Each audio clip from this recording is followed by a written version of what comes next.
Well, hello, and welcome to Stop, Let's Team Up, My Legion Adventure, Episode 9. We're back in the land of Long Live the Legion, and we're going to be covering the story from Adventure Comics 290, and the lead story in that issue is The Secret of the Seventh Superhero. It was published on, look at my notes, cover date November 1960. Our cover artists are Kurt Swan Penciler, Stan K Inker, Irish Schnapp Letterer. This story is editor, plotter Mort Weisinger, plotter, scripter unknown in this. My reference guide is 30 years old, so if you know who it is, let me know. Penciler, inker George Papp. Yeah, this is the last George Papp one I think we're covering. We'll find out. I think it's the last one. We're about to go into the Joe Forte era when we finally get to some real Legion stories. The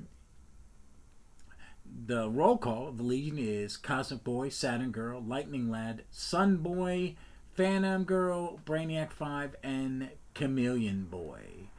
Let me give you the quick synopsis from the amazing official Legion of Superheroes Index from ICG, published, let's see, how long ago was this published? Published in 1986. Wow. Yeah, I love it though, and it's quite helpful. Here we go. Tom Tanner, a juvenile delinquent escapee from the state reform school who bears an uncanny resemblance to Clark Kent, arrives in Smallville and is mistaken for Clark by everyone, even Ma Kent, who unwittingly gives away Superboy's secret identity.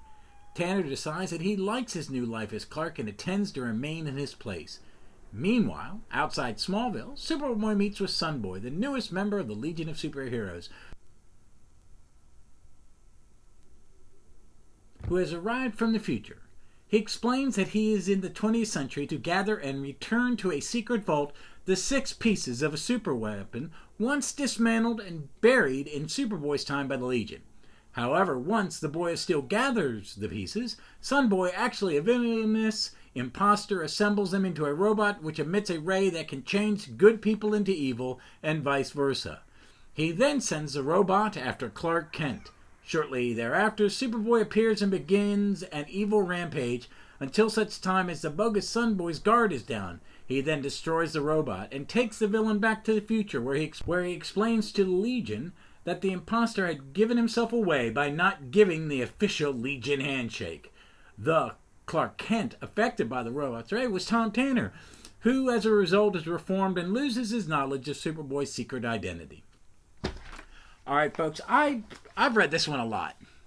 I remember reading it a lot. I think it was when I had the little pocket, the Adventure Comics digest, and me and a roommate read them religiously, and I forget, was it 8 of them, and you would get a couple Legion stories in them at a time, and this one was in it. I remember it was one of my favorite ones. I like pretty much everything about it. I really like the George Papp art. I like his Clark and Ma and the denizens of Smallville and Lana and everybody. I like the feel to his art, and I love it in this thing. It is a very early 1960s positive Americana kind of story, but I like it. I think it pulls it off. The cliche identical twin not related to Tom Tanner character. I really like that subplot in the background. It's really, I mean, you could have just had it be less important to the plot, but you're introduced to Tom Tanner, and there's scenes where you know what Tom Tanner's motivation is, that he enjoys the chains, that he likes it here in Smallville, that, you know, even though the ray in the end is gonna change him, that he's changed, the positiveness of Smallville is changing him a little bit. It's a little hokey and it's a little sentimental, and I really like it for both of those reasons. I'm the person who tears up at the sentimental. Sometimes comics of this era can feel dated, because maybe, you know, I was a child of the 80s. There's a kind of jadedness that comes with that, I have a feeling. And just, you know, I'll be honest, it's been a rough couple years. I could be more jaded, but I really, really loved that part of this. I really liked it. It made it the perfect read I needed this week. It's been not a bad week, but a pretty hectic week. I'm getting ready to go on vacation. I'm a day behind doing this because I'm just kind of want to make sure I got all my ducks in a row, because my vacation is sitting here reading comics. I just did big 10-day mental health break. I got a great interview set up on Monday for Runcible Report. I'm excited about it. I'm excited about the project we're going to be talking about. And I've been reading some comics, and it's nice. And this one really, I've read it twice in the last 2 days. Both times, it really just hit the right spot. And what I needed, and I talked about this with Victoria on Gallifrey's Most Wanted. It's also art changes every time it's consumed. Like you see a TV show or a movie, and 20 years later you watch it, and all that 20 years gives you a different take on it, or just what's happening in the world around you. It hits a different nerve. And this comic hit a very positive nerve. It really just kind of brightened my day, made me relax, have a good time. Enjoyed a really good Superboy story. It is barely a Legion story. I was comparing, because I haven't gotten to ones that are purely Legion stories yet, and I won't for a few more episodes. But I've liked them. I've got another Superboy adventure coming up with Kurt Swan art, and then I've got 2 Supergirls, and then I think one more Kurt Swan one, and then Tales of the Legion of Superheroes. I'm looking forward to it, and I don't care. It's going to take another 6. There is one in my index. I wanted to point this out before I move on. That there is a Superman comic I do not think is in this volume, and it is Superman 152, and it is not on the app. So I'm going to see if I can find this in a couple weeks before I get to it, because I think I've got 2 more stories. But back to the Secret of the Seventh Superhero. It's great. We've got a core group of Legionnaires that we always keep seeing. That's going to expand when we get to the first wave of Legion stories. But it's great to see him. I love this. I love the George Papp art. But they're really not in it. I really don't get the plan. Let's go back in time and hide a future weapon in the past. Yes, I know they don't think they planned for an imposter of Starboy to go back in time and, get it going. But it's a very 1961 plot. And that's not to say that sometimes plots in comic books or comic movies or superhero genre or action genre aren't silly. A great deal of them are silly. This one's just a little silly, but it is perfect. It works great. I kind of like the big robot. He's tall, purple, 1 eye, and 4 antennae sticking out. He kind of reminds me of a little version of the robot that me and Billy in the episode of World on Fire, when we talked about the murder machine from the origin of the Justice Society of America. And it really struck me as that. I like that Sunboy, I forgot that he glowed, and I thought it was great. I had forgotten about that, because it doesn't really, he does, but that the constant glow around him. It was just a lot of fun. I think these are all fun. It's doing this long reread, starting back in the 60s. And I don't know when I'll see a switch in culture. I don't think it happens for a while.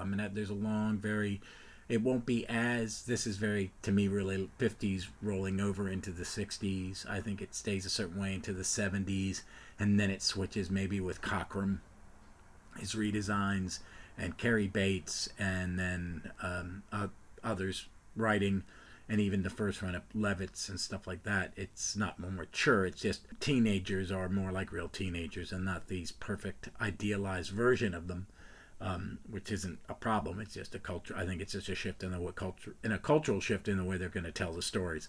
But I think this was fun. I think check it out. I'm reading everything in my archives. It's kind of nice. But it is on the app. I think it's on the app. Be careful. A lot of the Silver Age, I want to say something about to DC, and I know you're not listening at all. I know that. But you need to put more, the holes you have are bad ones. I can't find that Superman. You would get more people to pay the monthly fee or the yearly fee or whatever fee you want them to pay if it was a complete library. And they would do it even if they weren't reading it, if it was just to have it at their fingertips. I do kind of like that. I will sometimes, when I'm doing one of these, read it in the book and read it on the phone at a lunch break to get a second or third read in. So it's a good app. I recommend it. I hear it's running out. It's coming out in England, and talked to Graham, friend of the podcast, Graham Ward, about, he was saying it was coming, and I said some of the things I liked about it and some of the things I didn't like about it, and then I asked him about Comixology. He had bought a lot of stuff, and he bought the All-Star Squadron on, I'm not going to take credit for it, but, we were talking about that, and he started to listen to World on Fire, and then he started getting the issues to read along, and he fell in love with it like everybody falls in love with All-Star Squadron, if you have a soul. So I hope all of you in England pick it up, and if it has what you want, the Superboy, there's almost no Superboy until the Grell, maybe it's Cockrum or Grell Legion, and that's it. That's a shame. I mean, there is no Silver Age Superboy on the app. That bothers me. But the All-Star Comics is on it. I kind of wanted to peek and see if Star Spangled Comics was on it, and nope. Because I peeked at Star Spangled Comic #1, first appearance of Tarantula and Star Spangled Kid and Stripesy, going for like $4,000. But I was like, wait, maybe it's on the app. No, it's not on the app. Boo. But folks, give this a shot. If you're listening to me, you're a Legion fan, so I'm gonna say go reread this. Everybody unless you're on a run, this would be a good time to start a complete read through. And if you've never done it, if you're a reboot person, just coming into it with the Bendis run, go back and read what it was like in the 60s, what it was for my older brother. This would be my older brother's comics. I wasn't born yet. We still haven't gotten to when I was born, but we're not far off, 1964. But my generation of Legion is, I think I'm lucky, and I've got a little bit of both. I started reading them in the 70s when I was a kid, and it was the Cockrum stuff. But I really think both the Levitz runs are my favorite runs, and I really love it. I really love everything up through 0 Hour, from Levitz up through 0 Hour. I really do. I mean, the back end of 5 years later is a little iffy, but it introduces the SW whatever batch. And which leads into when 0 Hour, they kind of take those characters and start over. And I think the reboot is really, really good. I mean, I really think the reboot, Tom Pyre, the Beer Bombs, when it had 2 books, I really loved it. I really, really loved it. But that's for 10 years down the line. I don't know how long it's going to take to get to that. But that's it for this week. I'll be back on Wednesday next week, maybe a little early Tuesday. Maybe if I've got enough time, I'll do 2 episodes of this next week because I'll be at home reading comic books. But next week we will be back with let me get to it. What is it? Oh, there it is. The Legion of Super Traders from Adventure Comics 293. And until then, folks, check out my if you're into Doctor Who, check out my Doctor Who podcast, Gallifrey's Most Wanted, or Runcible Report. They're both on Gallifrey's Most Wanted on the Libsyn feed. Just Google us. We'll pop up. Check it out. Or if you're just doing the Legion, check out the other ones. This Saturday, this weekend, will be the second part of my 7-part Liberty Legion mini run. And we'll be doing Marvel Premiere number 29, the actual introduction of the Liberty Legion with some very nice Don Heck art. But until then, folks, be smart, be kind, and read some comics.